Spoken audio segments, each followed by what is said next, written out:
All right, guys, we're ready for our Four Seasons sunroom, and Daddy's gonna get a rec room with refreshments. Oh no, we'll be sleeping under the stars. Mom, what about the one with, the fun? Nice try, little bro. It's a gym. My gym. Hey, Grandma's getting her Four Seasons garden room. Weather tight and still like being outdoors. Maybe a living room. Oh no, wait, a family hub. Yeah! No matter what the budget, the season, or the climate, Four Seasons sunrooms let you and your family enjoy the outdoors inside. Call now to receive your free, no-obligation brochure from the premier manufacturer of sunrooms since 1975. More reasons for Four Seasons now. To find out more, call toll-free 800-928-7007. That's 800-928-7007. Call 800-928-7007 today. Wake up, America. I think I got something to say to you. I say this every week. I love the United States of America, and I want you to love the United States of America too. Office Hours with Dr. A is not a safe space, so enter at your own risk. You will be exposed to the truth, and I will endure the consequences. Again, rest assured, I will not try to put my brain into your head. I will, however, motivate you to think and to use the analytical part of your brain that very few people want to use because it requires actual effort, it requires actual work. You've reached the office of Dr. Randy Arrington. Please have a seat, and the doctor will be with you in just a moment.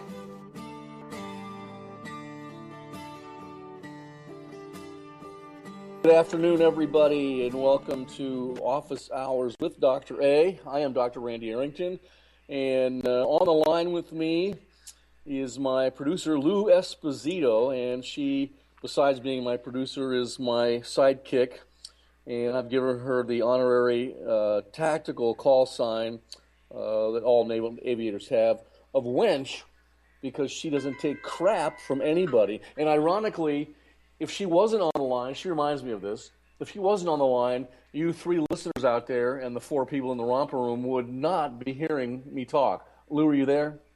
I am here. All right. Good morning. We gained one listener. I always say we only have two, but now we have three. And hey, what a great show Thursday night that you had for Whom the Bell Tolls. I was always fortunate and honored to be part of that show as your co-host, but I heard some great things about that. Is that what you heard? Yes, some very nice people were very kind enough to say some very nice things about the Thursday night show. Woohoo. It's interesting, folks. I was talking to a wench offline, asked her that very same question, and she was busy getting prepared to do her producer job, and she didn't answer that question in quite the energetic fashion she just now did. She can't multitask, but that's okay.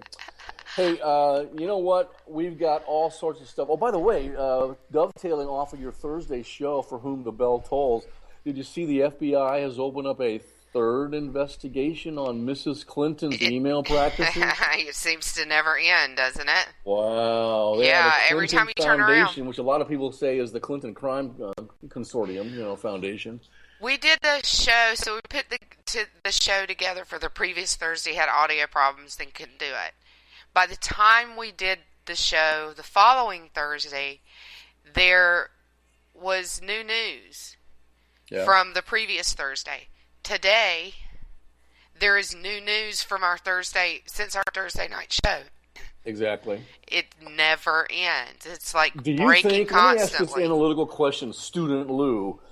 Do you think there's a similarity between the way that Mrs. Clinton's email gate is proceeding, the process by which it's proceeding, and Nixon's debacle of Watergate? You took the words right out of my mouth, and it screams cover up, and that's why. It's the kind of consistent trickle of scandal that you see in a widespread conspiratorial cover-up. Right. I'm not saying that's what it is. The jury is still out, so to speak, but it smacks of one. I need that jury to come in, the FBI juror to come in and get her indicted so that I can collect my steak and lobster from that Cornell chick. She's Cornell, right? Or where did she go to school? Cornell, yes. Miss Stacy. Don't you laugh at me. Okay. Today on Office Hours with Dr. A, the topic is courage, cowardice, and the wordsmiths. Now, Lou, before we get started on that topic, I want to talk about a great but somewhat unexpected example of courage in American life. Now, every time that I teach a political science class at a university, no matter which university it is, and I've had the honor of being at 5 different universities in my time as a professor of political science, every time I teach poli-sci class, I usually end the first day's lecture about 10, 12 minutes early. Now, I do this because I want to give my students the opportunity to, introduce themselves, acquaint themselves with someone in the class that they don't already know. It's kind of like one of those things I've done forever, to get people to start talking to one another. Now, a few years ago, during day 1 of a course on presidential politics at the University of California, San Diego. By the way, have you ever seen UC San Diego? No. Oh my gosh. It overlooks the bluffs of Torrey Pines there in San Diego. I mean, it's just, the venue is gorgeous. But some of the buildings are not all that attractive, if you will, because that used to be a federal prison. And so when the UC system took it over, they had these buildings already in existence, and when they started adding on to that, they kept the same construction design, if you will, of the buildings. These very fortified-looking buildings with tiny little windows, a prison. And that's kind of what it looks like. A beautiful, beautiful campus and venue. The students are wonderful, liberal mostly. But I just thought that was odd when I first got there, coming from UCLA, where I taught for a long time. Just beautiful. But that's exactly what it looks like. If you ever get a chance to go there, you'll see that. So, back to day 1, presidential politics at University of San Diego, California, San Diego. I repeated the same exercise or scenario, if you will, with about 80 graduate and undergraduate students in the lecture hall that afternoon. As the members of my class kind of scurried around and sought out someone to greet, I turned from the lecture podium, sort of to gather up my things and head off to the student union there on the campus, UC San Diego, to have some lunch. About a minute later, as I'm gathering my things, I felt a gentle tap on my left shoulder. When I turned around, I was face to face with a wrinkled, little old lady. She's probably 80 years old, beaming up at me with a precious smile, Lou, a smile that can light up any room, in my humble opinion. This is what she said. "Hi, Dr. A. My name is Rose. I'm 88 years old. Can I give you a hug?" I was dumbfounded. I was taken back. I laughed at first, and then I gave her this sort of an, half-hearted but enthusiastic response. "Of course you can hug me, Miss Rose." When I recall this adorable classroom episode, it usually reminds me of Tulane University in New Orleans. And here's why. Lou, you're not going to believe this, but in the faculty handbook at Tulane University, where that was the first university I taught at when I graduated with my PhD, in the faculty handbook at Tulane, they have actually several, but here's the definition of sexual harassment that always stood out in my mind as a professor. Sexual harassment is staring at a student of the opposite sex for more than 20 seconds. I couldn't believe this. So in class, whenever we were having a discussion to sort of make a point of the, how should I put this, the ridiculousness of this definition of sexual harassment in that faculty handbook, I used to pick out one of my female Tulane students and look at her.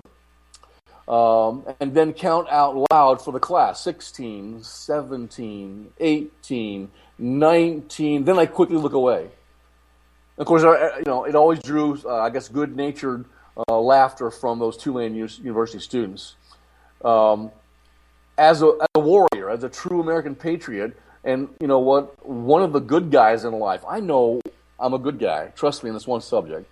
That's for you, Slickery Trigger. Trust me on this one subject. I know I'm a good guy. But because of that, I need to be constantly reminded, wench, that the rules of engagement, if you want to put it that way, the rules of engagement in a social context actually apply to me. Can you believe that, Lou? The rules of engagement in a social context apply to Dr. A. Okay. I don't get it. I mean, I was just told the other day, I have been around students and kids my whole life. I'm a dad. I got 5 kids. I was just told the other day, Randy Arrington, you do not talk to teenage girls. Okay. What if they talk to me? Well, that's okay. If they reach out to you first, that's different. So again, I have to be apprised that the rules apply to me. I didn't know they did, but they do. So I'm sorry. Can we revisit that one a little bit? You are not to talk to teenage girls. No, I'm not to reach out. I'm not to reach out in a social media type of environment or if whatever. Randy, shut up. And if they want to talk to you, that's okay. They have permission to talk to you, but you can't reach out to them and initiate any kind of conversation. I didn't know that. But, yeah, I didn't really either. Okay. Well, in I thought it was the woman that told me this is absolutely right. Because people don't know me. Some people that when they get to know me, they know I'm one of the good guys, but you don't know me. Okay, well, as a disinterested third party on social media, if I saw you interact with someone who is underage, which I don't follow, and I don't let people that are underage follow me, and I don't follow them on Twitter. But, well, I guess maybe there's some young conservatives out there that I follow, but they're talking about, conservative politics. It's not, I don't really interact with them. But no. If your behavior is appropriate, and there's some interaction there, you answer, you respond to a tweet or post, respond to a post on Facebook by someone who's underage, and your response is appropriate, I don't see a problem. Well, let's put you on the grill here for a second. I recall when I first met you and you didn't really know me, you got to know me, acquainted.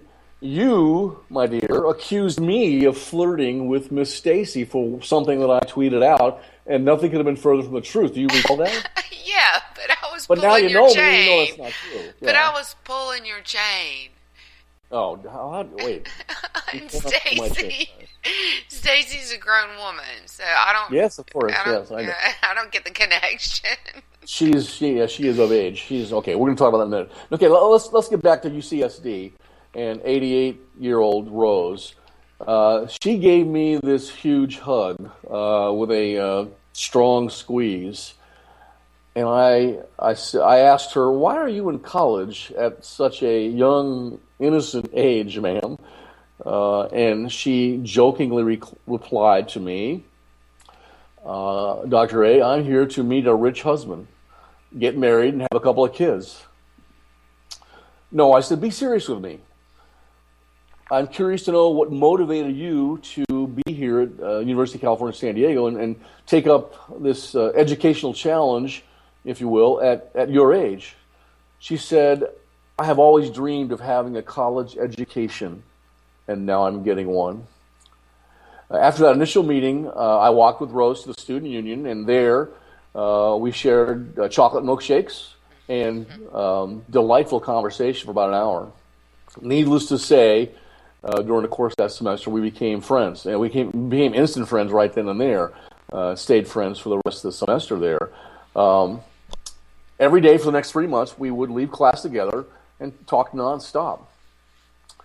I was literally mesmerized, Lou, listening to this, how should I put this, human time machine, as she shared her wisdom and she shared her vast experiences in life with me.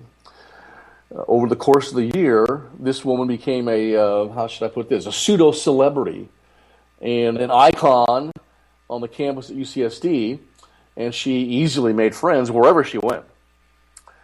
She was living it up, Lou, making her college education dream become a reality.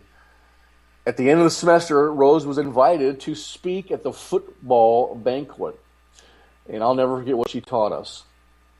She was introduced and stepped up to the lectern, the podium. As she began to deliver her prepared speech, she dropped all of her prepared 3x5, I guess they were 3x5 cards down onto the floor. And so she got a little frustrated, a little embarrassed, and she leaned into the microphone and she said simply this: "I'm sorry, and I'm a little jittery. I gave up beer for Lent, and this whiskey is killing me." The crowd erupted in laughter. I'll never get my speech back in order, she said. So let me just tell you what I know. Now, as this room full of jocks and professors, some administrators cackled with laughter, Rose cleared her throat and began. Here's what she said: "We do not stop playing because we are old. We grow old because we stop playing. There are only 4 secrets to staying young: being happy and achieving success in life. You have to laugh and find humor every day. You've got to have a dream. When you lose your dreams, you die." We have so many people walking around today dead, and they don't even know it. Now, let me pause for a second here. Your little favorite show there, which I sometimes mock, and I have a couple of friends from church here in Peachtree City, Georgia. They film this show in Senoia, Georgia. Walking Dead is coming back on. Not my favorite show, but a good show. That's coming back on. Is it a Sunday show? I've never seen it. What day is it on? Yeah, it's on Sundays, I think at 9 o'clock, and it starts again tomorrow. Okay, so they've been filming for a couple of weeks, and I've got a couple of good friends that are in the cast there, and one of them sent me a picture of herself in this just hideous makeup the other day. She sent it to me on the text, and I texted back to her, "Are you getting ready to get into the makeup chair?" She was hideous looking. Yeah. I'm sure that was appreciated. So Walking Dead is starting, and she said, "We have so many people today walking around dead, they don't even know it." Yeah. I often say, my daughter tells me, "Dad, I see stupid people. They're everywhere. Only they don't know they're stupid." Mm-hmm. And that's so true. And they vote, Lou. And that makes you proud, too, doesn't it? It makes me proud that she knows that, but it makes me disappointed that we do have stupid people out there, like Dr. Gruber said, and they get to vote. And they vote for people like Barack Obama and Hillary Clinton, if she ever got on the ballot. Mrs. Clinton, they'll vote for her. They'll vote for Nancy Pelosi and Harry Reid. They're fools. They vote for Grayson in Florida. They are mind raped. Oh, good Lord. That's not even... Yeah. Okay, she said there's a huge difference. This is what she told the crowd. There's a huge difference between growing older and growing up. If you are 19 years old and you lie in bed for 1 full year and don't do one productive thing, you'll turn 20 years old. Anybody can grow older. That doesn't take any talent. That doesn't take any ability. The idea is to grow up by finding opportunity in change. Have no regrets. The elderly usually don't have regrets for what we did, but rather for the things we did not do. The only people, she said, who fear death are those with regrets. She concluded her speech by courageously singing the Bette Midler song that's called "The Rose." She challenged all of us in the room to study the lyrics and to live them out in our daily lives. At the year's end, Rose completed her college degree that she had started so many decades ago. 1 week, wench, 1 week after graduation, Rose died, let her sleep peacefully. She'd achieved her goal. Over 2,000 of those college students attended her funeral in a tribute to this wonderful woman who taught by example that it's never too late to be all you can possibly be. Remember, folks, growing older is mandatory. Growing up is optional. Now, you know what, Lou? I'm not a big fan of Bette Midler. She's kind of a mega liberal, like most of those people in Hollywood. Yeah. Let me just go over the lyrics here, so our 3 listeners out there in the listening audience in Philadelphia and all over the United States here, and the 4 people in the romper room can maybe digest this. This is The Rose by Bette Midler. Some say love is a river that drowns the tender reed. Some say love, it is a razor that leaves your soul to bleed. Some say love, it is a hunger, an endless aching need. I say love, it is a flower, and you, its only seed. It's the heart afraid of breaking that never learns to dance. It's the dream afraid of waking that never takes a chance. It's the one who won't be taken, who cannot seem to give, and the soul afraid of dying that never learns to live. When the night has been too lonely and the road has been too long, and you think that love is only for the lucky and the strong, just remember, in the winter, far beneath the bitter snows, lies the seed that with the sun's love in the spring becomes the rose. I mean, she challenged everybody in that room to live by those lyrics. And if you actually listen to those lyrics or read them like I just did and understand what she's saying, she's talking about courage, Lou. You agree with that? Yeah, absolutely. Yeah, absolutely. Courage. Now, she's talking about getting out of your comfort zone too, but Rose is taking us into the first break, so you can. I often like to take you out of your comfort zone. I don't know if you know. Yeah, that, you do. Okay. All right, I'm ready for a break. Yeah, are we? We're done with Rose's story because that's a pretty beautiful story. Yes. Did you think that's a story of courage? Absolutely, a story of courage at that age to be so determined to fulfill that goal, and yeah, that took courage. Well, I did that because there's plop herself down in the middle of all those kids. Different examples of courage. Most people think courage is. John Wayne said courage is being scared to death, but saddling up anyway and riding in. Right. And most people think of courage during battle. But there are other examples of courage, like I just started the show with. That's why I wanted to do that. Yep, absolutely. I definitely think that was about courage, and way to go, Rose. So we're going to take a quick break, and we'll be right back in about 2.5 minutes.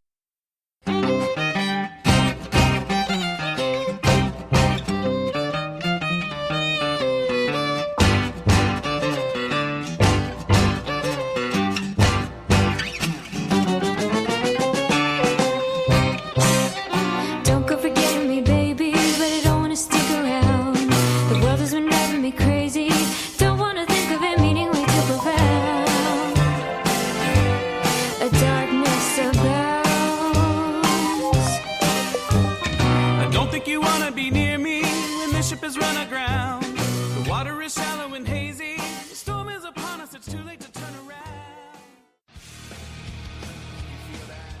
This is JD. And this is Stacy. Join us Tuesday nights, 10 p.m. Eastern for Game On. Remember, lock up the children and the old folks. Game On, the home of libertarians and servitarians. Where no one is safe and no one is spared. Not even the hosts. Oh, that was supposed to be a spin cycle. I'm sorry. Yeah, that's okay. We love you anyway. Right round, baby. Self-monitoring right Ebola radio strikes again. Anyway. Anybody see the host monkey? Today. Where's the host monkey? Where's the host monkey? For God's sake, I need an antidote. Just do your rant. Let's pop out of the segment. Find us on Twitter at JD and Stacy. You're listening to K98Talk.com. I've seen this happen before. There's a full moon guess you can't fool me twice. I wear my secret deception just like a disguise. When I reveal myself in the light, stick around and you might pay the price. Enough with the questions, it's time that we said our goodbyes. I knew that this wouldn't be easy. Try not to tie it down.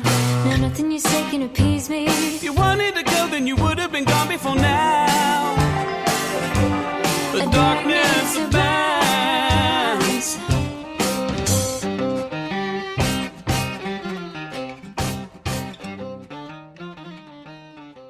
Okay. Are we ready? And we're back. Yep.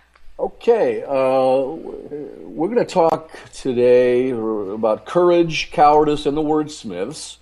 And this comes from my friend Steve Rittenberg, who is an MD, a medical doctor. Unlike me, I'm not one of those kind of doctors, but he's a psychiatrist. I wish he would sit Mrs. Clinton down on the couch and take care of her. But you know me, I've often said that Mrs. Clinton, as the pathological liar and sociopath that she is, cannot be cured by any known pharmaceutical, psychological, or beads and rattles remedy. She's cooked for forever. She can't be cured. But so Steve Rittenberg talks to us about courage, cowardice, and the wordsmiths. And there must be a wonderful soothing power for some people in mere words, if you will.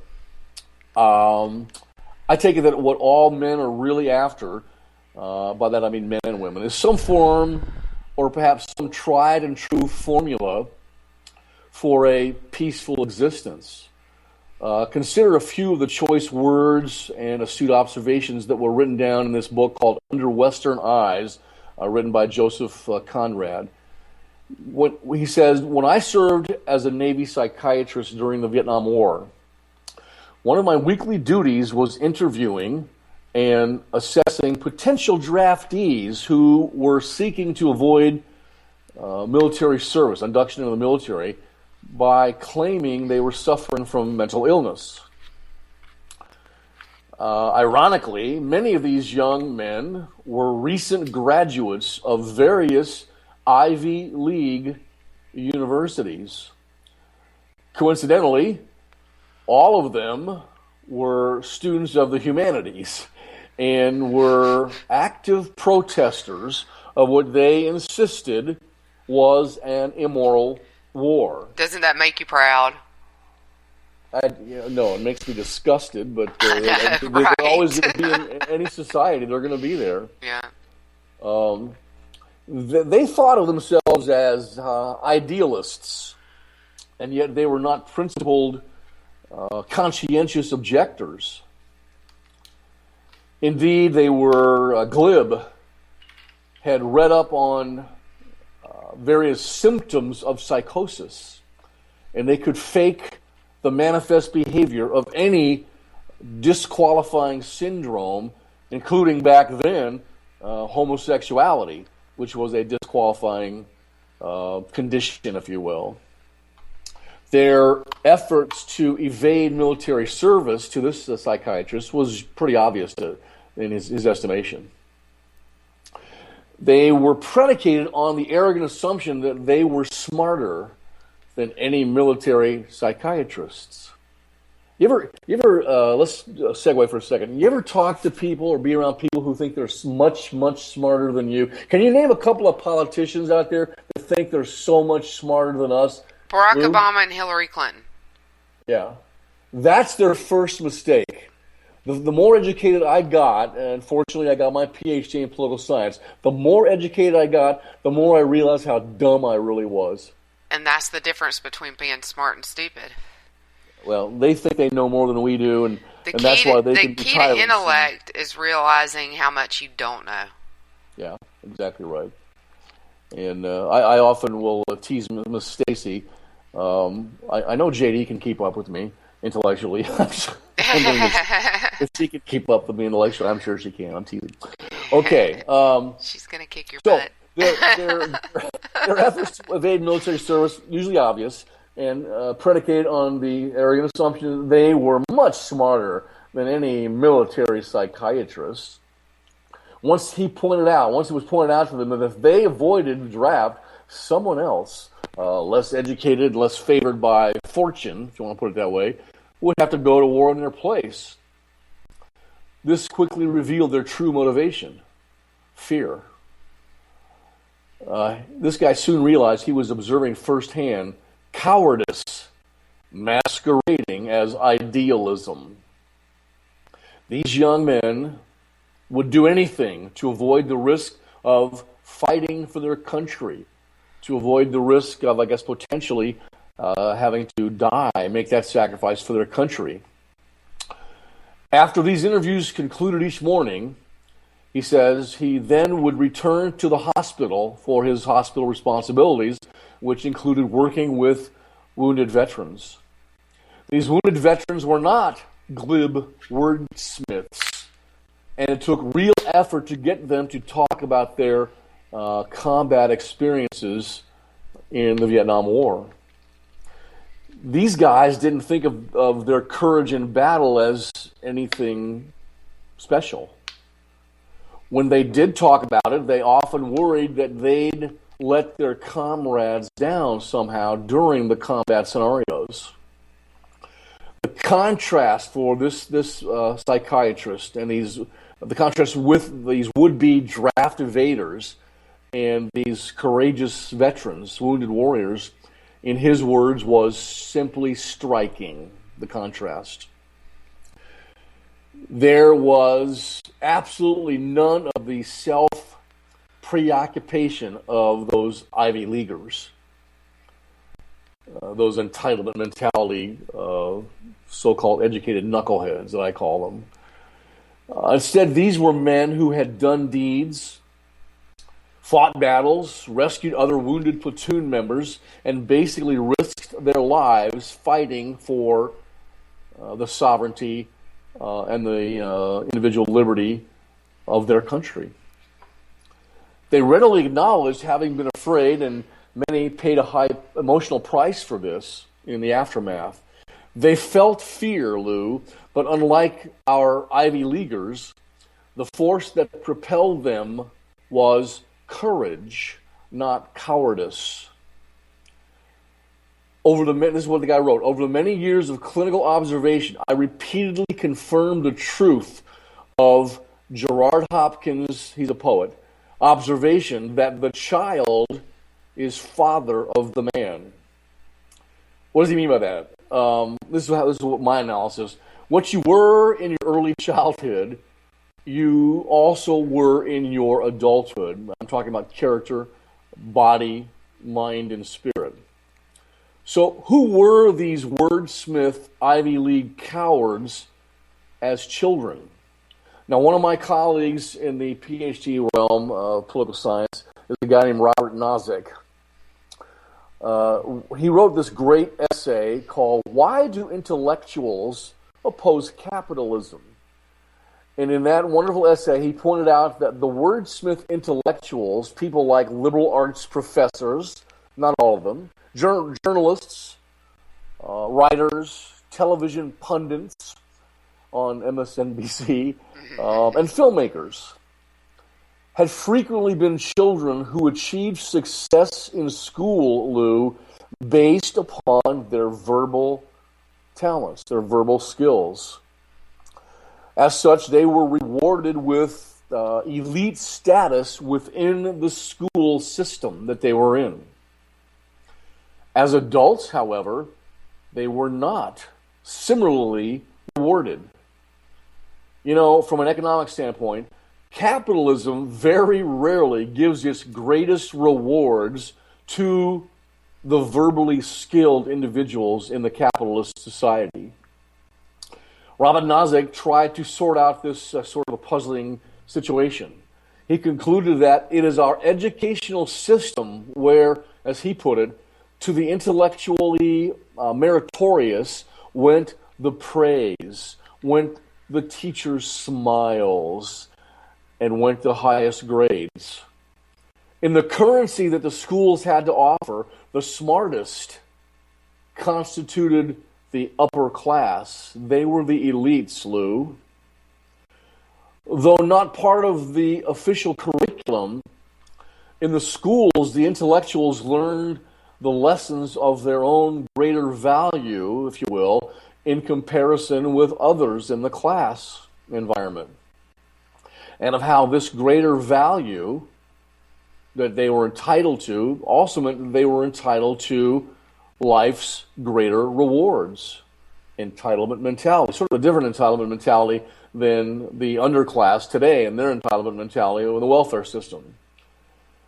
The wider market capitalist society, however, teaches us all a very different lesson. The greatest rewards in capitalism do not automatically go to the verbally brightest. Verbal skills are not the most highly valued. Schooled in the lesson that they were the most valuable and therefore the most deserving of life's reward, how could these intellectuals fail to feel anything but bitter resentment toward the capitalist society which deprived them of their so-called just compensation, the just compensation to which their superiority entitled them to receive? This is in their minds. It is surprising that what the schooled intellectuals felt for capitalist society was a deep and sullen animosity, Lou, that although clothed with various publicly appropriate reasons, continued even when those particular reasons were shown to be completely inadequate to them.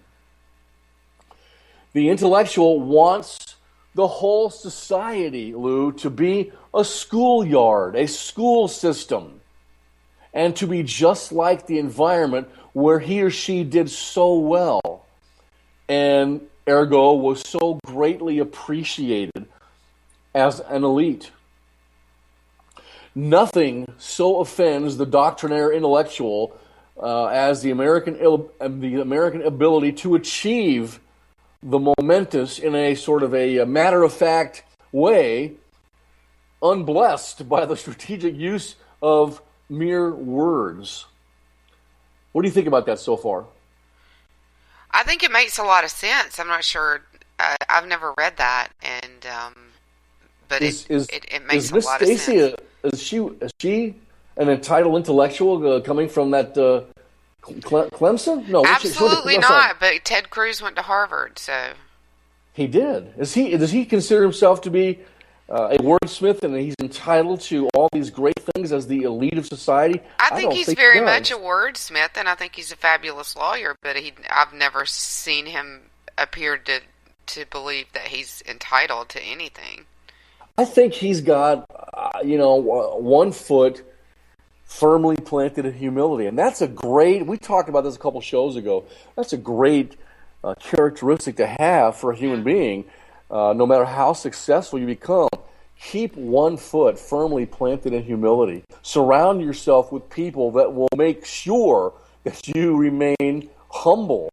And I can't think of a more valuable human characteristic than humility that will serve you well as you go through life. Yep. And I've got people around me that make sure that I keep 1 foot firmly planted in humility, and you're one of those.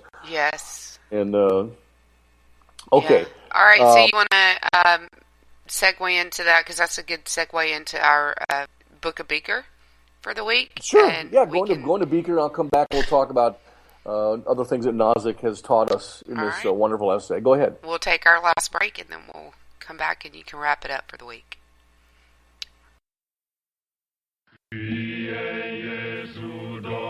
A reading from the Book of Beaker, Exodus 2, Electric Boogaloo, the apocryphal text. Upon hearing the command that he, Moses, had been called upon to lead his people out of slavery and into the promised land, the son of Amram fell upon his knees and pleaded, "Who am I that should go to the Pharaoh and bring my people to the promised land? O my Creator, how shall I lead my people?" And the Lord said to his servant, Moses, unto you and to all men I have provided 3 gifts, and with them you shall have the means not only to lead your people, but to create for yourselves a life of honor, strength, and character. And Moses cried, Heavenly Father, what are these gifts, and how shall I use them? And the Lord said, The first of these things is your brain. With it you shall know your world, and make plans to best act within it. All that you see you shall process, and with that thou shalt plan. And with thy plan devise words that will help rally a people to your cause. Moses asked, Heavenly Father, what can be more important than this, the seat of intellect? And the Lord said, Without balls, brains are for naught. Balls are the driving force of action. Without thine sack, the brain is merely a cloud without rain, watering not your fields, stillborn in the sky. Without these, your harvest of intellect will never be reaped. And then Moses said, A brain to plan and balls to act? What more would I need to lead my people to the promised land, O Lord? And the Lord God replied, Moses, any true leader, from those as vast as nations to those as small as families, needs heart. I say this, even if a man needs only to lead himself, he must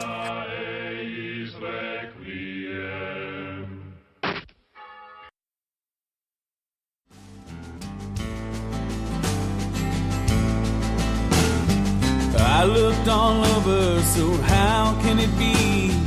Here comes the wrecking ball, swinging at me.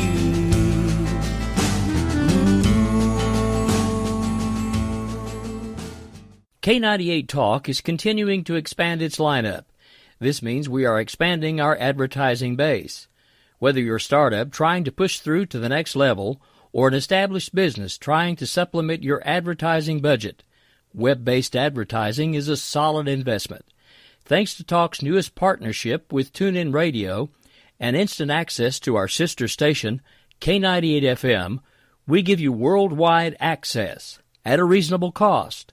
Interested parties should email us at advertise@k98talk.org. They know I mean well and smiling as hell if they try. They open their mouths, only hatred spews out with their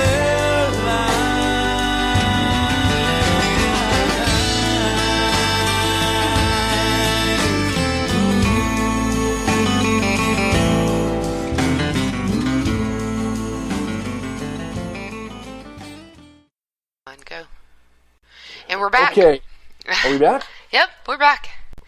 Okay. So we're talking about courage, cowardice, and those nefarious wordsmiths.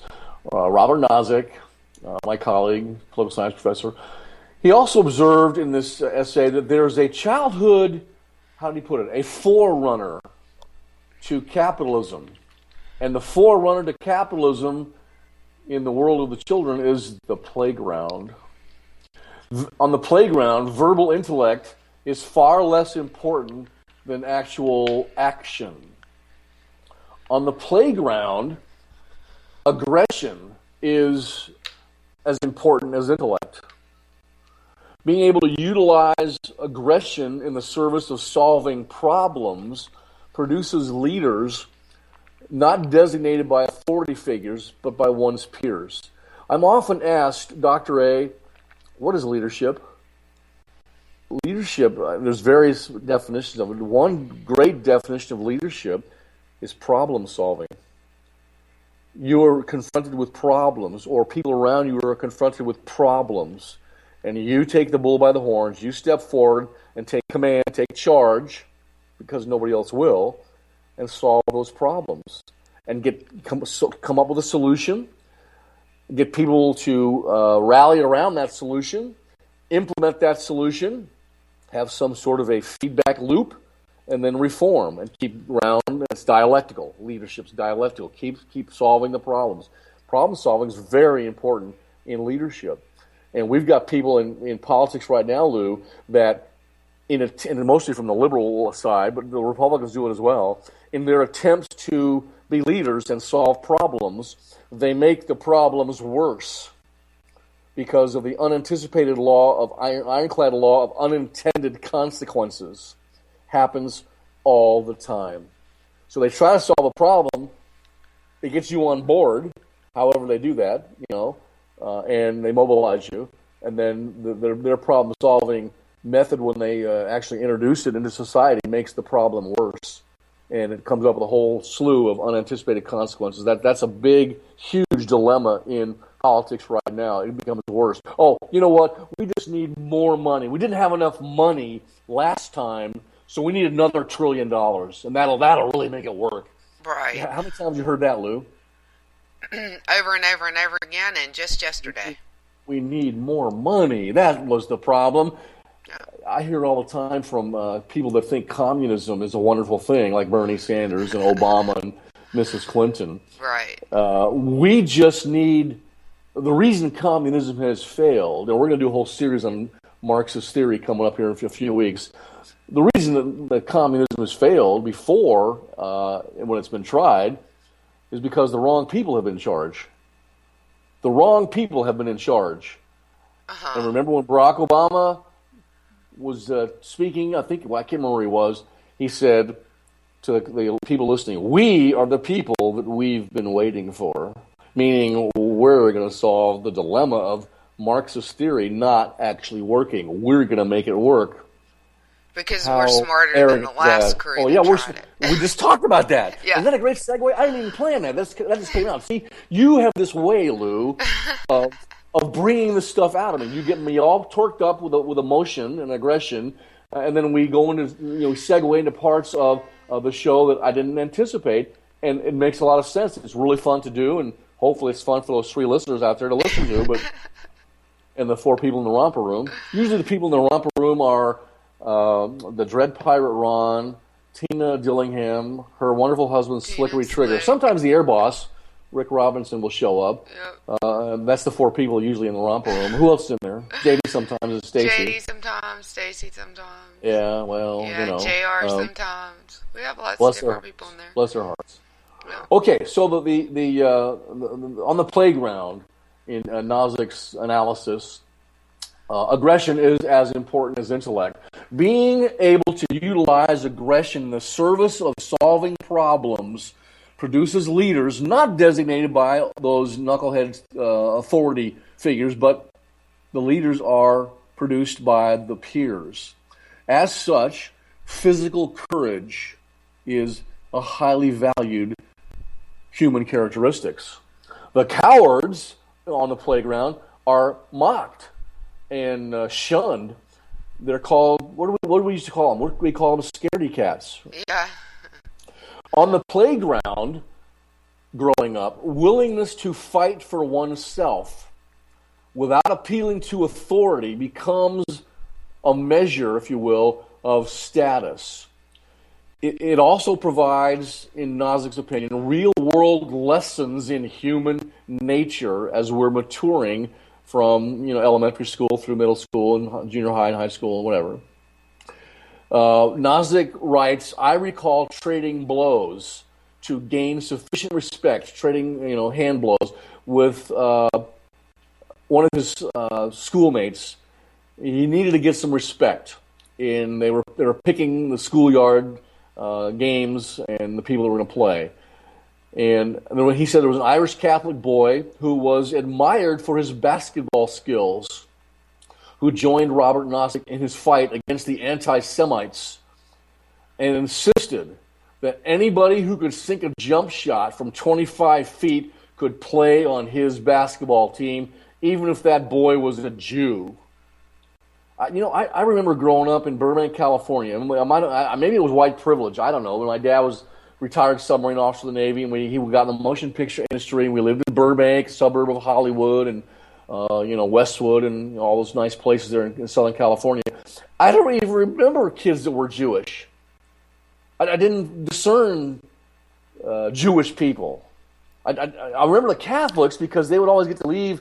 Was it Tuesday? What do they call that when they leave on Tuesday? Catechism. Class early, yeah. And I wish I could have done that because they were doing catechism classes. Yeah. I grew up in a very, very, very small town, but there were a few Jewish families, but I did not even know that there were Jewish families until I was in high school. Oh. Yeah, one of my best friends, Paul Kennedy's last name, he was Jewish. I had no idea. Mm-hmm. Yeah, no idea. Yeah, I didn't either. And of course, in Burbank, we didn't have any black guys in our high school until after I left Burbank High. We had lots of Hispanics. I mean, it was filled up with my hometown was 60% 60% African American. Yeah, I thought they were great. It didn't seem like we had the problems today that the kids in middle school, junior high, and high school face today. But now you're down to 2 minutes, so you're going to have to wrap us up and get us into next week. Okay, well, it took a few bloodied noses for Robert Nozick, but the matter was finally settled for him. And Jerry Paulson, who was that Irish Catholic kid that had the great basketball skills, Jerry Paulson on the schoolyard where Nozick grew up was Patton. In that freewheeling world of the schoolyard, the good little girls and the physically timid boys who craved their teacher's praise were at a distinct disadvantage. The schoolroom was their utopia, where physical aggression was banned. It's getting banned even more and more today. And all the problems had a verbal solution. It's not that way today. And we've got all these people that think that they're entitled to stuff just because they think they're smart and they can say the fancy words or write the fancy things on a piece of paper. So when we come back next week and finish up Courage, Cowardice, and the Wordsmiths, we're going to finish up what Nozick taught us, and we're going to do a few more examples of courage so that I can sort of get people excited about being courageous, and that just doesn't mean being in a wartime scenario. Being courageous to do what Rose did, going back and pursuing her goal and getting a college degree. So I want us all to have the courage to do things in life that we really want to do and to help other people. That's why we're here, Lou, to help other people when they need help. And I think that's an important thing for human beings to do. But that being said, I want to remind people, let freedom ring, God help us. Always got to throw that in there. And come back next Sunday and listen to us, and always speak the truth, people, and then endure those inevitable consequences for that behavior. That's right. So you can catch us here on K98 Talk Sundays at noon, WNJC Philly Super 1360 AM on Tuesday afternoons at 5 p.m. and you can catch me and Dr. A usually on Thursday nights at 8 p.m. on K98. So you guys have a great week, and we will see you next week. Take care. God bless America. Wake up, Maggie, I think I got something to say. It's late September and I really should be. If you want to work until you keel over, have less of everything in retirement, or give back more of your hard-earned money to the stock market again, then just ignore me. But if you'd like to protect the money you save, receive a steady, predictable retirement income, and enjoy financial security for as long as you live, then listen to this. You can download a free report that reveals the wealth-building secrets Wall Street and the banks don't want you to know. You'll learn how you can get guaranteed growth, safety, and real prosperity without risking your money in the Wall Street casino, and how to get the money you need when you need it, simply by asking for it. This is the best way to have a 100% secure retirement, and know your money will last as long as you do. To learn more about this method and to get your free report, go to 29security.com. That's the number 29security.com. 29security.com. Go to 29security.com.